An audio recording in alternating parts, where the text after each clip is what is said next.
একটা মজার ব্যাপার নোটিস করেছেন কখনো? টাকা যখন আপনি ব্যাংক থেকে নেন তখন কিন্তু এটা হয়ে যায় লোন। আবার সেই টাকা যখন আপনি কোনো বিয়েতে কাবিন হিসাবে দেওয়া হয় তখন ওই টাকাটা হয়ে যায় কাবিন।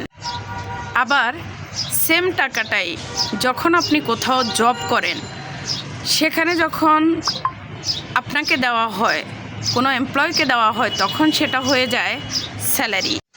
আবার একই টাকা যখন আপনি গভর্নমেন্টকে দেন তখন হয়ে যায় সেটা ট্যাক্স। ওই টাকাই আবার যখন আপনি কোনো ডাক্তারকে দেন সেটা হয়ে যায় ভিজিট।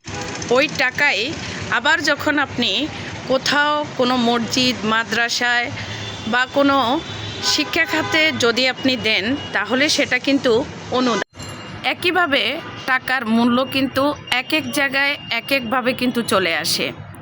আপনি যখন প্রবাসে যান, প্রবাসে যখন আপনি কাজ করেন সেখানেও কিন্তু এই টাকার এক একটা নাম চলে আসে।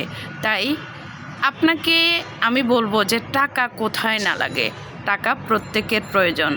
আর এই টাকা ইনকাম করার জন্য আমরা যে সুযোগ পেয়েছি, আমরা যারা ডিএক্সএনে আছি আমাদের কাছে সর্বোচ্চ সুযোগ আছে এই টাকা ইনকাম করার। আনলিমিটেড ইনকাম কিন্তু আমরা পেয়ে গেছি। তাই আমি আপনাকে বলবো, টাকা যেই রূপই ধারণ করুক না কেন, আপনি যদি আর্লি ইনকাম আপনার চান, আপনি যদি চান আনলিমিটেড ইনকাম, তাহলে আপনার জন্য ডিএক্সএন।